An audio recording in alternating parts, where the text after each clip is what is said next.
Shalom, Bapak Ibu Saudara. Kita melanjutkan studi kita dan mengakhiri studi kristalisasi untuk kitab Dua Tawarik ya. Jadi kita akan mengambil tema terakhir ini untuk Dua Tawarik, yaitu tentang pembuangan ya. Kita tahu ceritanya mengenai Raja Yosia. Ini raja yang terbaik, maksudnya raja yang baik terakhir ya. Sebelum ada 3 raja nanti yang memerintah tidak ada yang baik. Ini anak Yosia itu Yoahas, 23 tahun dia usianya ketika memerintah, 3 bulan dia memerintahnya. Kemudian dia diganti oleh Eliakim ya, dan ini raja Mesir yang menggantinya. Setelah itu diganti namanya si Eliakim ini menjadi Yoyakim. 11 tahun memerintah si Yoyakim ini, dan dia jahat dan dia dibuang ya langsung oleh Nebukadnezar. Ini pembuangan pertama oleh Raja Babel, Raja Nebukadnezar. Kemudian anaknya Yoyakin ya, dia bukan anaknya itu bukan itu. Yoyakin itu Yoyakin, anaknya. Dia memerintah hanya 3 bulan 10 hari, dia juga jahat dan dia dibuang juga oleh Raja Babel, pembuangan kedua ya. Kemudian Sedekia, ini 11 tahun dia memerintah. Ini pamannya, ini kayaknya pamannya daripada ini Yoyakin ya. Kemudian dia sudah ditegur oleh Nabi Yeremia, tapi dia mengeraskan hati. 11 tahun dia memerintah dan dialah yang raja terakhir ya, sebelum Raja Babel itu menghancurkan ya Yerusalem, bait suci. Nebuzaradan itu ada panglimanya, menghancurkan semua. Dikatakan sini seluruh perkakas bait suci, yang besar, yang kecil, harta benda dari rumah Tuhan, harta benda raja, harta benda para panglima, semuanya dibawa ke Babel. Mereka membakar rumah Tuhan, merobohkan tembok Yerusalem. Pendeknya udah habis-habisan lah ini ya, dibuang ke Babel ya. Runtuhlah kerajaan Yehuda itu tahun 586 sebelum Masehi. Nah, tetapi kitab ini kitab Dua Tawarik ditutup dengan cerita ya mengenai Koreshi ya. Coba dulu kita baca ini ayat-ayat terakhir ya. Dua Tawarik pasal 36 ayat yang ke-22 ya.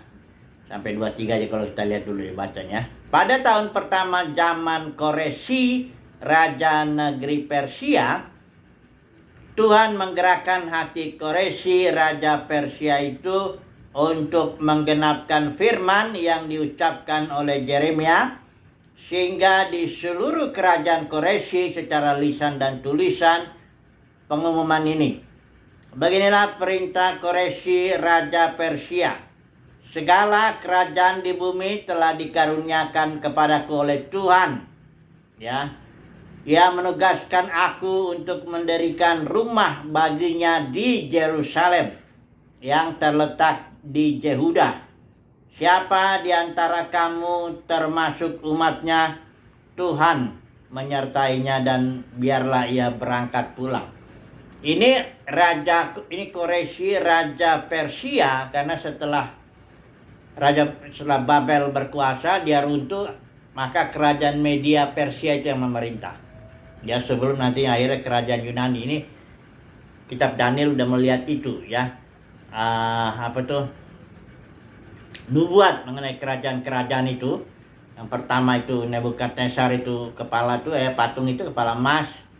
Kemudian habis Babel itu Media Persia, kemudian ada Yunani, kemudian Romawi yang besi itu ya. Nah, ini Raja Koreshi ini bukan berarti dia menyembah Yahweh, tapi dia digerakkan oleh Yahweh untuk menggenapkan nubuat Yeremia bahwa pembuangan itu akan berjalan selama 70 tahun. Dikatakan di sini sampai tanah itu pulih dari akibat dilalaikannya tahun-tahun sabatnya. Ya, karena tanah itu tandus selama menjalani sabat hingga genaplah 70 tahun. Jadi 70 tahunlah orang Yehuda dibuang ke Babel, ya. Nah, ini cerita tidak kebetulan bahwa kerajaan Daud atau dinasti Daud ini dibuang ke Babel, karena ada ceritanya Babel itu, ya. Kita tahu dalam Kejadian pasal 11 itu ada ceritanya. Kita lihat dulu sebentar. Karena itu Babel itu dalam Alkitab itu misalnya dari kitab Kejadian sampai di kitab Nabi-Nabi ada Babel juga, di kitab Wahyu juga ada Babel yang merupakan simbol, ya. Jadi kita harus pelajari dulu ini supaya kita mengerti mengapa Tuhan membuang kerajaan Yehuda itu ke Babel. Yang utara itu dibuangnya ke Asyur, ya, yang tidak kembali lagi itu. Kita lihat di pasal 11 Kejadian itu bahwa dikatakan di sana ada seorang yang namanya Nimrod. Ini keturunan cucunya Ham. Ham itu anaknya Nuh itu kan Sem, Ham dan Jafet, ya. Ini Ham ini yang dikutuk oleh Nuh, ya. Ini ada kejadiannya itulah, ya. Nah, Ham ini punya anak Kusi, ya, dan Kusi ini memperanakan Nimrod, ya. Kejadian 10 ayat 8 ini, ya. Ayat 9-nya katanya Nimrod itu seorang pemburu yang perkasa di hadapan Yahweh. Ini kalimat ini perkasa di hadapan Yahweh, seolah-olah Nimrod itu seorang pelayan Tuhan atau hamba Tuhan yang hebat di hadapan Tuhan. Bukan begitu. Terjemahannya di sini kebetulan di LT ini bagus, dia ada catatan kaki. Perkasa di hadapan itu makna lainnya tegar menentang, dan ini yang lebih benar nih.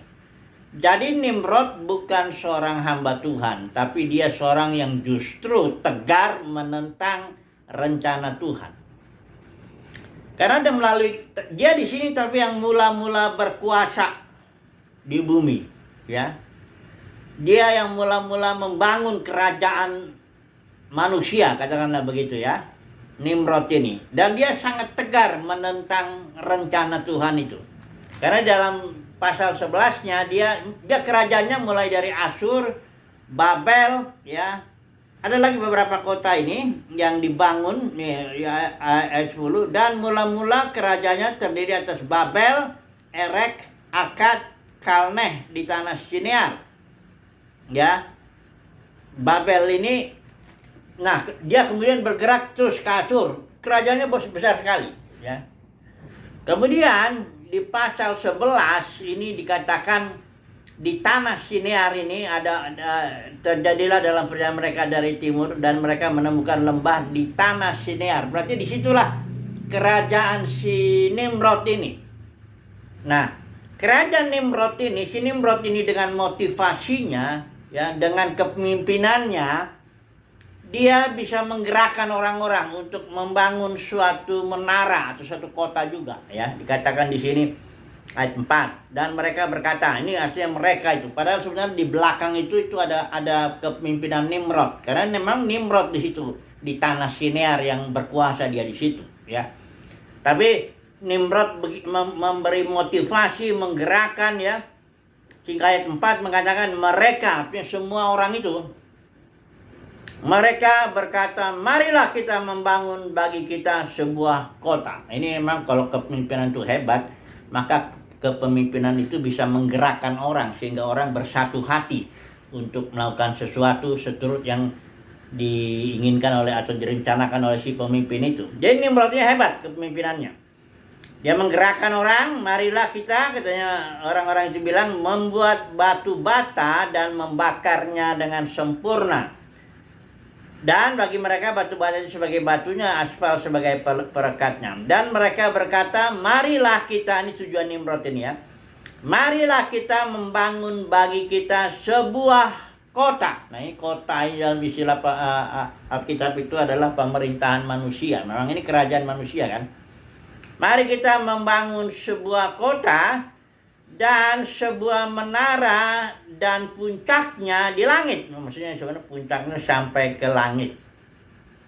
Tujuannya ini Nimrod ini membangun kota, membangun menara sebagai alat kontrol itu ya. Menara itu kan alat kontrol, bisa melihat bagaimana situasi kota itu. Jadi menara ini dan juga kemegahan lah ya, kebanggaan ya. Karena dikatakan di sini juga, mari kita membangun itu dan membuat bagi kita suatu nama. Kita tahu nama itu mengekspresikan atau mengungkapkan reputasi seseorang, karya seseorang, karakter seseorang. Ya, nama Tuhan juga begitu. Itu mengungkapkan reputasi Tuhan, karya Tuhan, kemuliaan Tuhan, ya, perbuatan-perbuatan Tuhan. Nah, Nimrod ini mari kita bikin nama bagi kita. Jadi nggak memuliakan nama Tuhan, tapi bikin nama. Kita muliakan diri sendirilah, ya. Dengan membuat satu karya sendiri, perbuatan sendiri, tujuannya kita genapi sendiri dan sebagainya. Itu satu ya. Kedua, tujuan Nimrod juga supaya kita jangan tercerai-berai. Ini melawan rencana Tuhan. Karena Tuhan bilang, penuhilah bumi, taklukkanlah itu. Mau tidak mau itu berarti beranak cucu dan bercerai-berai. Bukan bercerai-berai saling melawan satu dengan lain, bukan gitu maksudnya. Menjauh ya, penuhi bumi ya. Kalau Nimrod tarik dia kepada dirinya.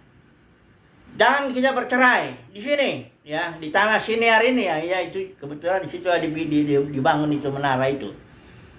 Jadi Tuhan bilang penuhin, berseraklah kamu menuhin bumi. Ini Nimrod bilang jangan ke sini. Harus ke menara itulah ya. Jadi Nimrod ini punya rencana ya, memang membangun suatu kerajaan sendiri untuk kemuliaannya sendiri, namanya dia itu sebenarnya itu ya. Tapi emang kepemimpinannya ini hebat, dia membuat orang lain merasa terlibat lah ya. Ini dia hebatnya Nimrod ya, komunikasinya dia bagus. Nah, kemudian Tuhan lihat, turunlah Yahweh untuk melihat kota dan menara yang telah anak-anak manusia bangun. Ayat 6. Dan Yahweh berfirman, lihatlah bangsa ini saat itu satu, dan bahasa pun satu. Jadi pada waktu itu bahasa memang satu, belum terpecah.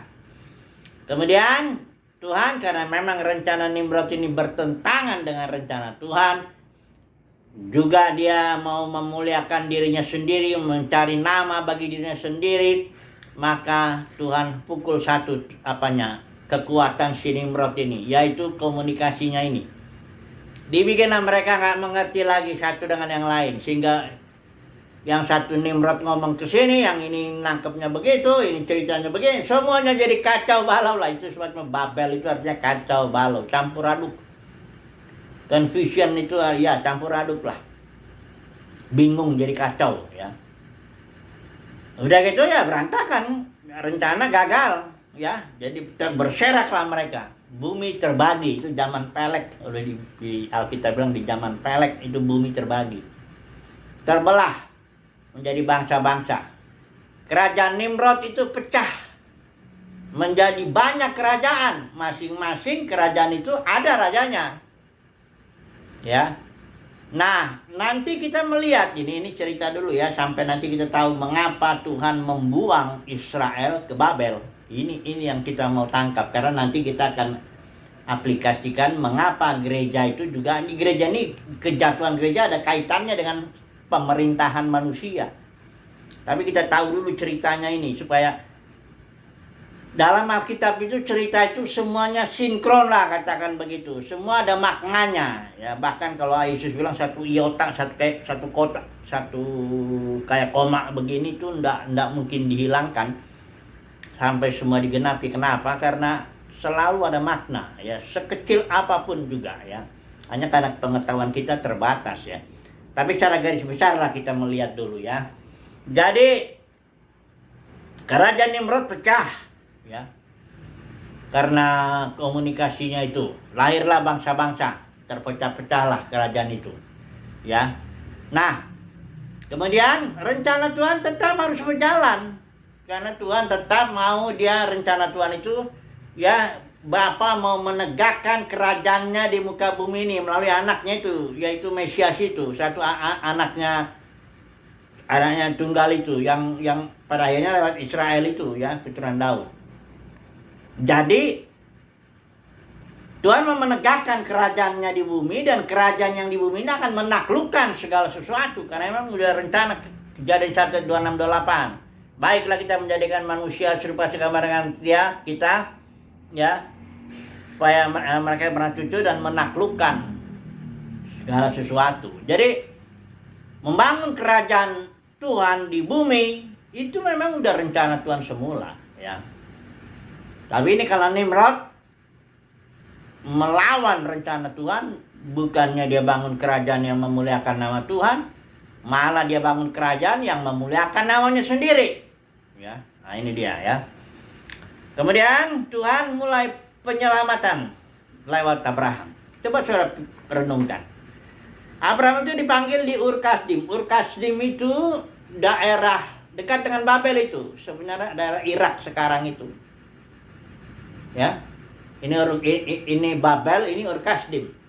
Jadi bisa dikatakan Ur Kasdim itu sebenarnya kerajaan pecahan kerajaan Nimrod. Dewa, masing-masing kerajaan itu ada dewa, ada ilahnya tersendiri. Ya, kalau Babel itu dewanya Bel di kota Babel itu, ya. Kalau Ur Kasdim kayaknya dewa bulan atau dewa apa ya, saya lupa itu. Setiap kota waktu itu kerajaan sudah ada yang besar, ada yang kota-kota aja begitu, satu kota satu kerajaan, dan ada rajanya di situ, ada ilahnya di situ, ya. Nah, Terah bapaknya Abraham itu, semua itu keturunan keluarga Abraham itu menyembah ilah itu, ya. Itu sebabnya Abraham dikatakan di sini, keluarlah, kan, pasal 12 ini, Kejadian pasal 12, ya, setelah kejadian pecahnya kerajaan Nimrod itu, ya.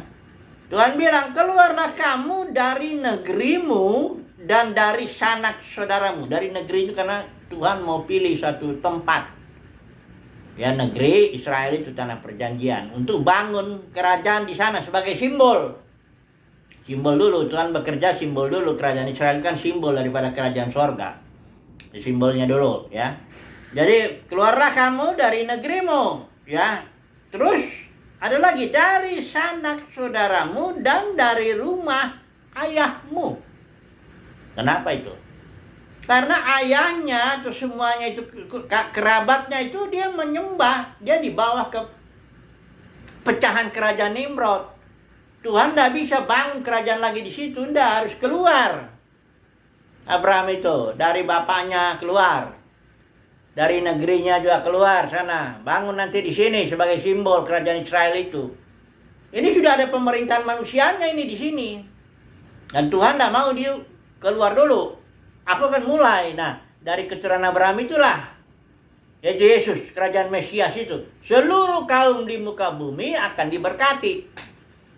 Nah, jadi kenapa Abraham disuruh keluar? Ya karena dia ada dalam pemerintahan manusia, pemerintahan pecahan Nimrod itu. Nggak tahu siapa rajanya di Ur Kasdim itu, ada itu, kan? Tapi kita nggak tahu. Atau dia bagian Ur Kasdim itu bagian kerajaan siapa? Nah, jelas di sini dikatakan. Tapi yang jelas itu, sejak pecahnya Nimrod, ya semua kerajaan-kerajaan, ya itulah bangsa-bangsa dengan bahasa sendiri, dengan budayanya, dengan kerajaannya, dengan ilahnya, ya semuanya ada.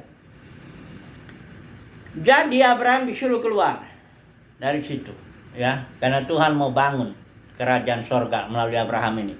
Pertama simbolnya dulu, ya, simbolnya dulu kerajaan Israel itu, baru nanti kerajaan Mesias realitanya, kerajaan sorga itu. Karena Yesus bilang kerajaanku nggak dari sini, ya, kerajaan sorga, tapi ditegakkannya nanti di bumi. Jadi Abraham keluarlah, ya.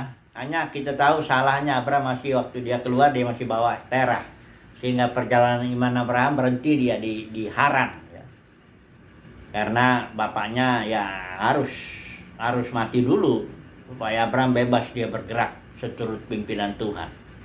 Bergerak Abraham, nah baru Tuhan bekerja lagi. Jadi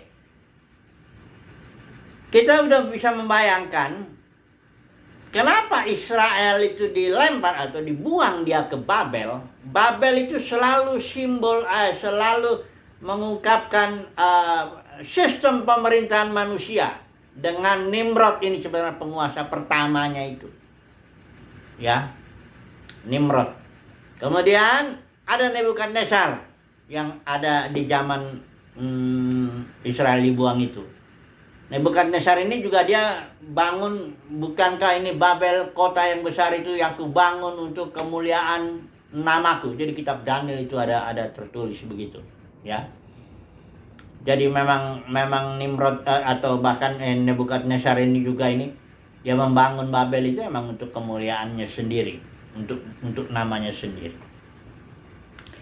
Nah, kenapa Israel dibuang ke Babel? Karena Israel sendiri sudah menolak pemerintahan Tuhan ketika mereka meminta raja. Di zaman Samuel, jadi dosa Israel cuma dua ini yang menyebabkan jadi buang. Pertama minta raja, itu dosa. Yang kedua menyembahan berhala. Itu dulu yang pertama dulu ya, di zaman Samuel ya. Di situ alasannya itu karena anak-anak Samuel itu tidak berlaku seperti Samuel. Jadi tua-tua Israel datanglah kepada Samuel. Samuel udah tua berarti itu. Jadi dia bilang ini, engkau sudah tua, anak-anakmu tidak hidup seperti engkau.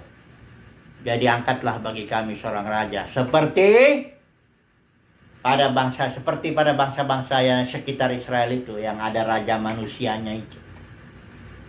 Ya, ada sistem pemerintahan manusianya, walaupun sesederhana apapun ya ada tetap. Tuhan melihat hal ini sebagai suatu penolakan terhadap dia sebagai raja. Waktu itu Samuel kan agak kesal itu, terus Tuhan bilang, engkau nggak usah kesal, katanya. Yang mereka tolak itu bukan engkau, tapi akulah yang mereka tolak. Dengan minta raja itu akulah yang mereka tolak, supaya jangan aku menjadi raja mereka. Harusnya Israel itu kan teokrasi, ya Tuhanlah yang jadi rajanya. Ya Tuhan berbicara, mengatur melalui nabi-nabi, melalui hakim-hakim. Ya, nanti ada sistem imamnya juga, semuanya Israel diatur seperti itu. Tapi Israel nggak mau. Dia tetap minta seorang raja, sama seperti bangsa-bangsa lain. Jadi disitulah Israel mulai jatuh ke dalam sistem pemerintahan manusia. Walaupun pada akhirnya setelah Saul itu kan Daud, dan Tuhan berkenan kepada Daud, dan kerajaan Daud menjadi simbol daripada kerajaan Mesias atau kerajaan sorga. Tapi tetap meminta raja itu di hadapan Tuhan tetap salah. Ya barangkali waktunya nggak tepat atau motivasinya mereka ingin seperti bangsa-bangsa lain. Padahal Israel kan nggak boleh seperti bangsa-bangsa lain. Ya. Jadi intinya salah lah Israel ini. Pertama, meminta raja. Dia jatuh ke dalam sistem pemerintahan manusia. Itu sebabnya Tuhan buang ke Babel, supaya, kata Tuhan begini, supaya mereka bisa tahu bedanya hidup dalam pemerintahanku dengan hidup dalam pemerintahan manusia. Itu supaya tahu bedanya.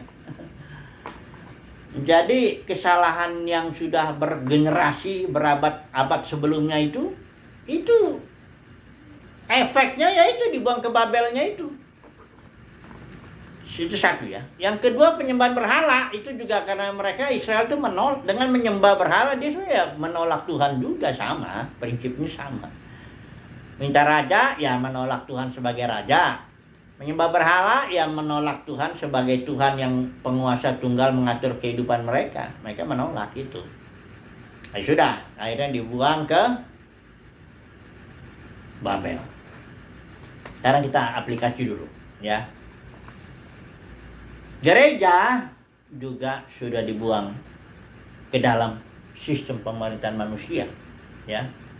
Kalau dalam kitab Wahyu itu perempuan duduk di atas binatang, ya. Itu di dalam kitab Wahyu ini kitab simbol, ya. Kitab simbol. Jadi dia pakai bahasa simbol pewahyuannya ini. Kalau saya baca dulu Wahyu 1:1 itu dengan cepat saja, ya. Di sini dikatakan ia telah menyatakannya atau istilah Yunani semaino dari akar kata sema yaitu tanda. Ia menyatakannya, ia memberikan bahasa tanda kepada hambanya Yohanes. Jadi bahasa yang di kitab Wahyu ini bahasa tanda, jangan ditafsirkan secara lahiriah, letter luck, ya. Kalau ada dua perempuan dalam kitab Wahyu, perempuan di pasal 12 dan perempuan di pasal 17. Ini dua-duanya simbol daripada gereja. Perempuan selalu simbol gereja. Karena Kristus itu, karena Adam itu simbol, Kristus disimbolkan Adam. Ya, kalau mempelai Kristus ya tentu Hawa, ya. Jadi perempuan ini selalu simbol daripada gereja. Hanya ada dua di sini perempuan. Yang pertama di pasal 12 yang diperintah oleh sistem pemerintahan ilahi. Ada 12 bintang, ya, perempuan pasal 12 ayat 1 itu. Itu bintang itu Son of God, 12 itu angka pemerintahan. Jadi gereja yang diperintah oleh sistem pemerintahan ilahi, itulah yang melahirkan putra-putra Elohim yang akan memerintah kelak di zaman berikut. Tapi di pasal 17 Wahyu itu gereja malah memanfaatkan sistem pemerintahan manusia nih. Saya baca, ya. Saya bedakan dulu, ya. Wahyu pasal 12, saudara coba lihat itu. Wahyu pasal 12 itu dikatakan, maka tampaklah suatu tanda besar di langit, simbol ini, simbol besar di langit. Seorang perempuan berselubung matahari, Kristus ini mataharinya, dengan bulan di bawah kakinya. Jadi ritual-ritual simbol-simbol ibadah itu enggak lagi, dia sudah hidup dalam realita Kristus itu. Ada lagi sebuah mahkota, ini bicara otoritas pemerintahan. Dari 12 bintang, 12 juga angka pemerintahan, bintang itu Sons of God. Jadi ini gereja dipimpin, diperintah oleh Sons of God, ya. Tapi pemerintahnya ilahi, tim, ya, 12 juga dia. Enggak satu orang di situ, enggak seperti gembala sidang satu di situ, enggak.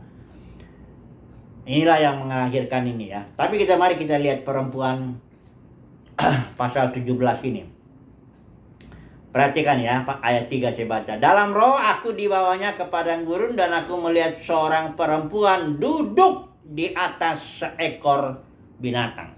Binatang ini selalu simbol daripada pemerintahan manusia, ya. Di dalam kitab Wahyu itu binatang itu simbol dari biasanya bahkan negara-negara itu kan ada binatang kayak kita burung Garuda, ada beruang kalau Rusia itu ada binatang-binatang itu simbolkan, ya. Bagaimana China itu naga atau nggak tahu, ya. Jadi binatang itu simbol daripada sistem pemerintahan manusia. Di sini ada perempuan duduk. Artinya gereja ditopang oleh sistem pemerintahan manusia. Atau gereja bercampur dengan sistem pemerintahan manusia di situ. Itulah kejatuhan gereja. Gereja seharusnya adalah organisme dipimpin oleh hayat Kristus itu langsung. Tapi sekarang enggak. Gereja sudah pecah, ya, menjadi ribuan organisasi, menjadi denominasi. Denominasi itu adalah kerajaan manusia. Karena ada rajanya di situ. Saudara kalau datang ke satu gedung denominasi, enggak lama engkau akan ketemu rajanya di situ. Manusia, maksud saya. Jadi memang besar. Gereja menjadi besar ketika kerajaan Romawi menerima kekristenan, Konstantin tahun 313 itu besar jadi gereja itu. Ya, ditopang oleh pemerintahan manusia, ya. Tapi lihat, ini gereja yang seperti ini akan jatuh ke dalam penghakiman. Maka dikatakan umat Tuhan pasal 18 ayat 4 disuruh keluar dari gereja yang ditopang sistem pemerintahan manusia ini. Perhatikan. Wahyu 18 ayat 4. Lalu aku mendengar suara lain dari sorga berkata, pergilah kamu, hai umatku, pergilah daripadanya supaya kamu jangan mengambil bagian dalam dosa-dosanya. Jadi umat Tuhan harus keluar dari gereja yang ditopang oleh sistem pemerintahan manusia itu, ya. Sebab itu jadi campur aduk. Itulah dia Babel. Makanya di sini dibilang Babel, pasal 17 perempuan itu adalah Babel. Perhatian, pasal 17 ayat 18. Dan perempuan yang telah kau lihat itu adalah kota besar. Sistem pemerintahan manusia itu ya. Nah, siapa kota besar? Itu di pasal 18 ayat 2 kelihatan tuh. Sudah rubuh Babel, kota besar. Jadi kesimpulannya kalau perempuan itu adalah kota besar dan kota besar itu adalah Babel, maka perempuan ini adalah Babel, gitu loh gampangnya. A sama dengan B, B sama dengan C, maka A sama dengan C, kan gitu. Ya. Karena ada orang bilang Babel itu katanya Amerika, yang gak karu-karuan amat. Ini baca di sini, Babel itu siapa? Dikatakan di sini ayat 18 itu pasal 17-nya itu. Perempuan yang telah kau lihat itu adalah kota besar. Lah siapa ini kota besar nih? Itu pasal 18 ayat 2. Sudah rubuh Babel, kota besar. Jadi perempuan adalah Babel itu. Kenapa kok perempuan disimbolkan Babel? Iya, karena perempuan ini sudah jatuh dalam pemerintahan, sistem pemerintahan manusia. Bahkan ditopang oleh sistem pemerintahan manusia. Oh, sudah waktunya ya. Jadi kesimpulannya, sebagaimana Israel dibuang ke Babel, gereja juga. Ya, saat ini situasi dunia kekristenan adalah gereja yang dibuang ke Babel. Saya ulangi lagi. Dunia kekristenan adalah gereja yang dibuang ke Babel, jatuh ke dalam pemerintahan manusia. Sampai di situ aja dulu ya. Haleluya. Amin.